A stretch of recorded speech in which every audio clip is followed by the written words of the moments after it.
If you're a screen printer, then you know all about reclaim, right? It's a critical but non-value added step that costs a ton of that valuable printing time.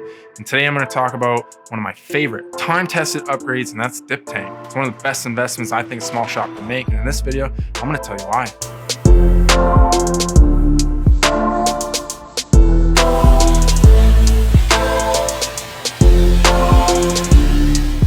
My name is Corey, and I've watched a lot of screens over the years through starting and growing my shop, and I've got a couple reasons why I think dip tank's one of the best entry-level automations, along with some quick but not so obvious tips to help with the upfront investment, a couple hacks for using the dip tank, and some mistakes I made while deciding to buy one.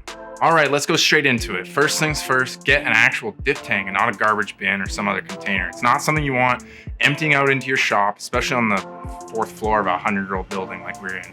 Garbage bins are not designed to be filled with water, and one little bonk can do it for you. So get a legit dip tank. And now I gotta mention the do-it-yourself option is there. This is a stainless steel tank that I bought from another shop, and they had it made for them. All I gotta say is the main reason I felt comfortable was because they basically leak tested it, right? I would be super sketched out about being the first person to fill a homemade tank. Even a new tank recommends you keep a close eye on it during that first fill. And my tip for filling it is to start with the water and the chemistry after to avoid a big foam party in reclaim. Anyway, like most improvements, it's best to do it sooner rather than later, and that's the only reason I regret getting a used tank, because I'm pretty frugal and respectful of our resources. It's our clients paying for these upgrades after all, so I don't want to waste their cash, right? So I had set up an alert for screen printing equipment on my local classifieds, just watching for stuff like this, and that's one of the biggest mistakes I made. It took several months for me to find this stainless steel one. I got pretty lucky, I haven't seen one since, and when I finally got it and loved it, one of the first things I realized is how if I had bought one brand new a bunch of months before, the time saved would have easily covered the money I saved by waiting for a used one to come up. So the sooner you start using this thing over the scrubbing method, the sooner you start saving time, making the process easier, which saves you money too.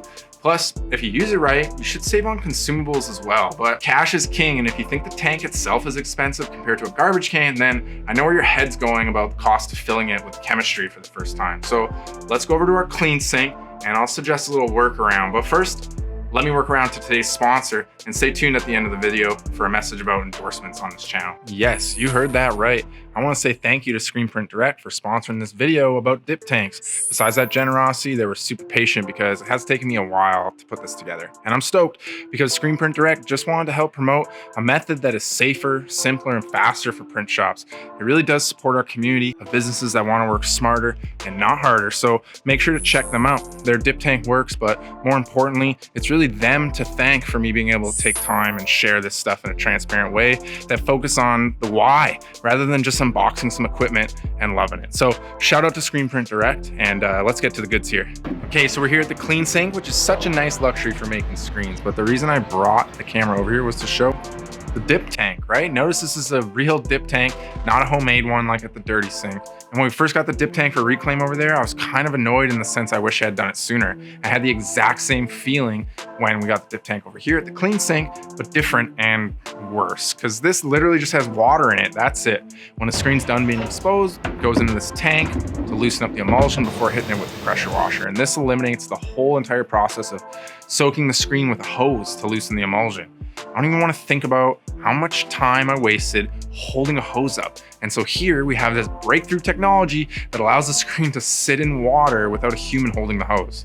And here's where I'm going with this. If I started the shop over and had limited cash like we all do and still do now, I would get a dip tank for screen developing over here way before I got one for reclaim. And the reason for that is simply because if you're tight on cash, which, you know, like I said, we mostly are, then you can start saving time and effort today for much less upfront cost by just filling it with water, right? You get it for the clean part of your process, and you don't have to make that big investment filling it with anything except for H2O. You use those time savings for reclaim tank and the juice to fill it, because lots of people will argue about the best way to clean screens between dip tanks and manually and tables, but everyone seems to agree that a dip tank for screen developing is a game changer until you're ready for automated developing, which is a way bigger investment down the line. So the earlier you automate this hose holding process, the better. Yeah, I said I had some tips, and this is the big one. It's this contraption. We call it a drip rack. And I gotta go on a bit of a tangent here because I know how this thing looks, so bear with me. Because this drip rack is a good example of taking action today. and that anything worth doing is worth doing poorly. From the first day we got this dip tank, I knew a drip shelf was recommended so that the juice can just go back into the tank instead of straight down your drain, and instead of shaking it over the tank and doing that stuff. Spent a long time thinking about how to do this, you know, maybe get a friend to fabricate something with some holes in it. But eventually I just stared at and made this prototype out of wood. And the big realization was after a few months of forgetting about it and using it, because it's working. It literally does just as good a job as anything I was dreaming up, and it probably took 15 minutes to bang together. So I love this. It's an example of how perfection can just be procrastination, because this thing works great. So let me explain. The screen goes into the tank. We let it sit while we're reclaiming the screen that was just on the drip rack.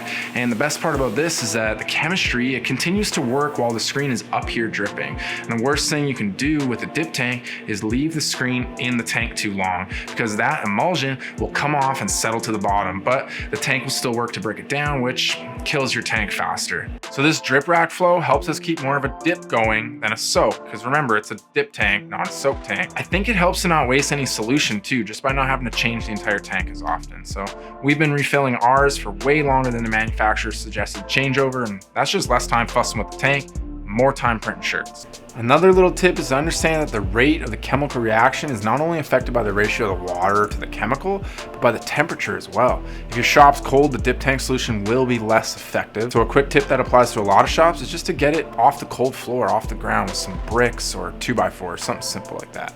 So for the mix, the ratio of water to reclaim juice is going to vary depending on what brand you use and how fast you want it to work. Chemistry we use here was decided by distribution, really. What we can get easiest and ship the shortest distance. So it comes in a 5-gallon container. We use about 4 gallons of it, plus water to fill the tank. Gives us about a 1:7 ratio if I remember correctly, which is a little above what the manufacturer recommends. But I suggest to test, record your results, and record some other variables too, like the temperature and stuff, just in case, and make sure there's no sludge in the bottom of your tank so you're getting a nice consistent result, right? And that's it. Just a couple thoughts on dip tanks and the value I've seen them add to our process. So I hope this gets your gears turning, because I absolutely love these things. It's just a simple, small investment that will yield an easier process, less time, less consumable cost on the very first day of using it. So it's one of those improvements where the best time to make it was yesterday. And even though this video is sponsored, you gotta understand that undisclosed influencer marketing really grinds my gears. And I want you all to know that this is not a paid advertisement disguised as a review or a tutorial. And it's obvious that's not the case here, because we actually do use the dip tank method day to day. This wasn't just an unboxing or a rundown on the specs. The FTC and Canadian advertising standards are pretty serious about this stuff, but even if they weren't, I can't see what value a paid review or similar structure has for shops, especially when the creator isn't upfront about the sponsor or the relationship or how they got the equipment. So thanks again for tuning in. Hope this helps somebody, and I just want to say thank you and encourage everyone to leave a comment, ask some questions, give some thoughts on this, because the conversations I've been having with everyone here and on Instagram has been a huge bonus to starting this channel. So either way, whether it's a new video or answering a question, I will talk to you soon. So thanks again.